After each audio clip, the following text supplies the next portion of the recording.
तकरीबन 4 से 6 माह तक आप इसको सेव कर सकते हैं। आप बाज़ार से जो टमाटो केचप लेके आते हैं उससे कई गुना बेहतर और लॉन्ग लाइफ वाला टमाटो केचप आप घर पे बना सकेंगे। इस पर डालने से इसकी शेल्फ लाइफ ज़्यादा हो जाएगी। अब ये इसको चेक करने का बिल्कुल ठीक तरीका है। केचप बनाने के लिए मैंने यहाँ पे लिए हैं 2 किलो टमाटर। ये देखिए मेरे पास इस तरह बड़े साइज़ के लाल लाल के रंग के टमाटर हैं। ठीक है, आपने कच्चे टमाटर इसमें यूज़ नहीं करने हैं और गंदे टमाटर यूज़ नहीं करने हैं। बेशक आप छोटे छोटे ले लें, लेकिन सिर्फ आपके टमाटर साफ़ होने चाहिए। आप बाज़ार से जो टमाटो केचप लेके आते हैं उससे कई गुना बेहतर और लॉन्ग लाइफ वाला टमाटो केचप आप घर पे बना सकेंगे। इस पर शायद कि आपके टमाटर अच्छे होंगे। तो इसके लिए मैं आपको इसका तरीका बताती हूँ। कटिंग के लिए मैंने एक बड़ा सा टमाटर लिया। सबसे पहले इसका ये जो पार्ट है ना, ये हमने उतार लेना है, ये वाला। उसके बाद इसको हमने काटना है। इसको बेशक आप रफली चॉप कर लें, मोटा मोटा कर लें, स्लाइसिस में, जैसे भी, बाद में इसमें पक जाना है। ठीक है, इस तरह मैं मोटा मोटा कर रही हूँ। इसको छोटे टुकड़े में करेंगे तो ज़रा जल्दी पक जाएगा। इस तरह रफली से हम इसको काट लेंगे। ऐसे ही सारे टमाटर कर लेंगे। सबसे पहले इसका ये हिस्सा उतार देना है। ये देखिए, ये बिल्कुल यूज़ नहीं करेंगे।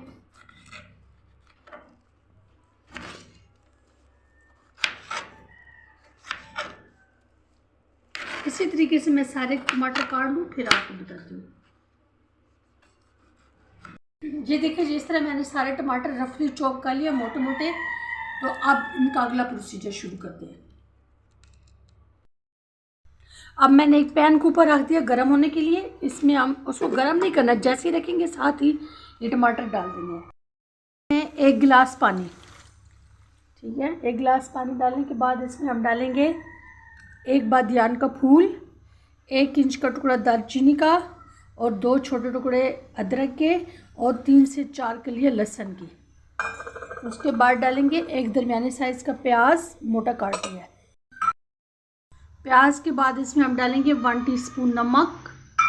नमक डालने के बाद आप इसको अच्छी तरह से मिक्स कर लें। अब हम इसको 15 मिनट के लिए मीडियम फ्लेम पे कवर करके रख देंगे। 15 मिनट हो गए हैं तो इसका ढक्कन खोल के चेक करते हैं।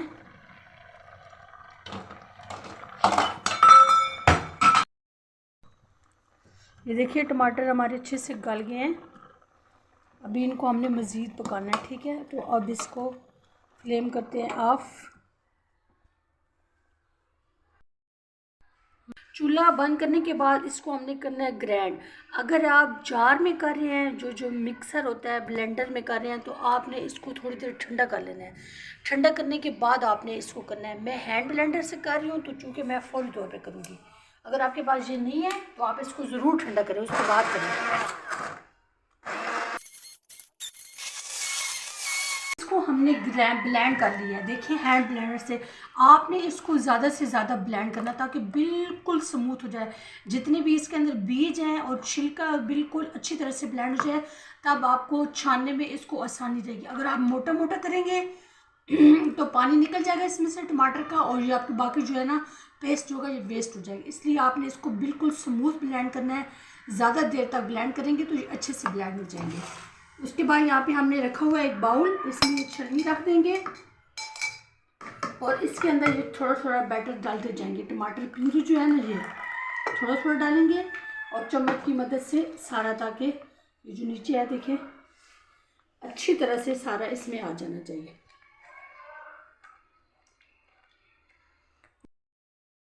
ये देखें, ये जो हमारे पास पेस्ट बच गया ये बिल्कुल स्मूथ सा है। देखिए, अभी भी ये गाढ़ा है। आपने, अगर आपके टमाटर कच्चे हैं, तो मेरे तो बिल्कुल पके हुए टमाटर थे इसलिए 10 मिनट लगे। अगर आपके टमाटर कच्चे हैं तो आप 10 के बजाय 15 से 20 मिनट पकाएं, और पकाने के बाद आप उनको बहुत अच्छी तरह से ग्राइंड करें।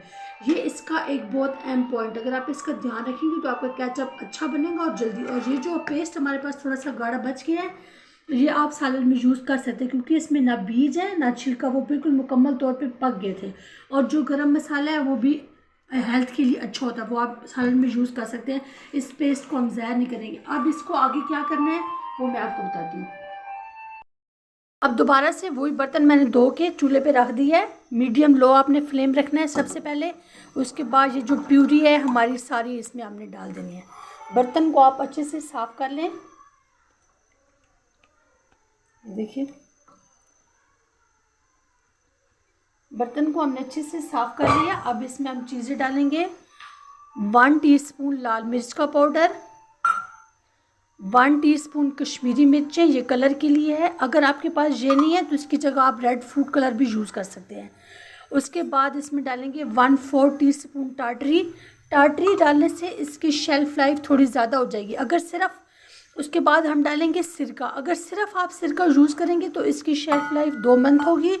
अगर आप साथ टाटरी भी डालेंगे तो थोड़ी सी और ज़्यादा हो जाएगी। अगर इसके बाद केमिकल का आप यूज़ करेंगे तो वो उससे और भी ज़्यादा साल से 6 महीने तक जा सकेगा, लेकिन वो फिर सेफ़ नहीं होगा, हेल्दी नहीं होगा।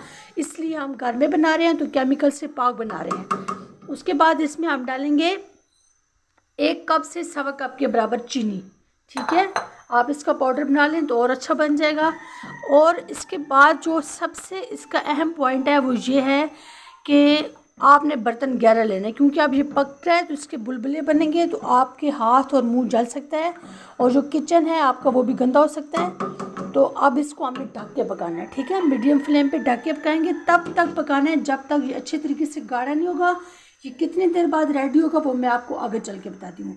बीच बीच में आप चम्मच चलाते रहें ताकि ये एक जगह इकट्ठा होकर इसकी गुठलियाँ ना बन जाए। ये देखिए जी, केचप हमारे बनते हुए 25 से 30 मिनट हो गए हैं। तो ये देखिए इसकी थिकनेस आप चेक करें, लेकिन अभी भी ये थोड़ा सा कच्चा है। मज़ीद इसको हमने 10 से 12 मिनट और पकाना है। देखिए आपको चेक करवाती हूँ। ये देखिए, ये देखिए इसकी थिकनेस चेक करें।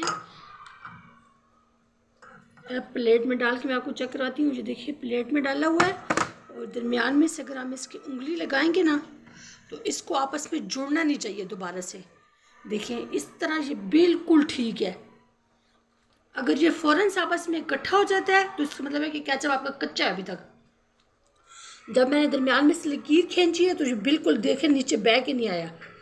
अगर ये कच्चा होता है तो फ़ौरन से बह के नीचे आ जाता है। जैसे प्यूरी होती है ना, फ़ौरन से दोनों फिर मिल जाते, इकट्ठे हो जाते। ये इसको चेक करने का बिल्कुल ठीक तरीका है ये पक्का है कि नहीं, क्योंकि ये देखिए अगर ये कच्चा होगा, लिक्विड प्यूरी की तरह होगा तो ये फ़ौरन से, ये देखिए जितनी भी देर पड़ा रहेगा ना ये आपस में नहीं मिलेगा फ़ौरन से। देखिए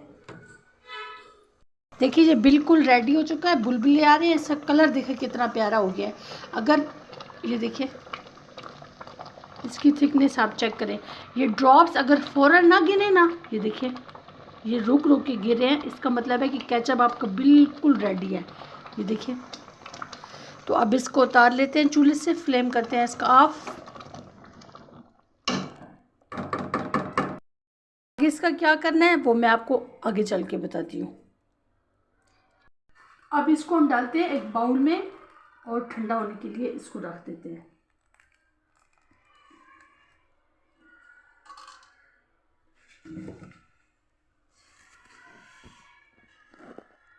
केचप हमारा रेडी हो गया। पीछे मैं आपको बता के आ रही हूँ कि किस तरीके से हमने जो चीज़ें इसमें डाली हैं उससे इसकी शेल्फ लाइफ ज़्यादा होगी और चीज़ें इस प्रिजर्वेटिव होगा। अब जो आगे सबसे अहम सीक्रेट है इसको सेव करने का, कि किस तरीके से आप इसको सेव करेंगे तो ये ज़्यादा टाइम के लिए चलेगा बगैर केमिकल। ठीक है, तो चले अब आपको मैं इसको सेव करने का तरीका बताती हूँ कि किस तरीके से आप इसको लंबे अरसे तक, तकरीबन 4 से 6 माह तक आप इसको सेव कर सकते हैं। इसको सेव करने से पहले आपने ठंडा करना है इसको। ये देखिए बाज़ार के केचप और घर के केचप में आपको कोई फ़र्क नहीं महसूस होगा, सिर्फ उसमें केमिकल होते हैं और ये हमने केमिकल के बगैर बनाया है। ठीक है, तो चलिए आप इसको सेव करते हैं। सेव करने के लिए आप कांच के जार ले लें, उसमें डालना बहुत ज़्यादा ज़रूरी है। अगर आप प्लास्टिक के बर्तन में सेव करेंगे तो ये जल्दी ख़राब हो जाएगा। इस तरह की जैम वाली बोतलें पड़ी हैं तो आप उनको ज़ाया मत करें। इस तरह की चीज़ों के लिए आप यूज़ करें, अचार के लिए, प्यूरी के लिए, टमाटो केचप के लिए आप उनको इस्तेमाल करें। जो बाकी बच गया वो हम इसमें केचप वाली बोतल में डाल देंगे। ये देखिए ये सिर्फ 2 किलो टमाटर से मैंने बनाया है और कितना ढेर सारा केचप बन के रेडी हो गया है। अपनी फैमिली के हिसाब से बना सकते हैं, कम भी बना सकते हैं, ज़्यादा भी। जो मैंने आपको क्वांटिटी बताई है वो आप 10 किलो तक टमाटो केचप में इस्तेमाल कर सकते हैं। 10 किलो तक बना के जिस तरह मैंने बताया है उसी चीज़ों को आप डबल ट्रिपल करते जाएं और ज़्यादा क्वांटिटी में बना के रख लें।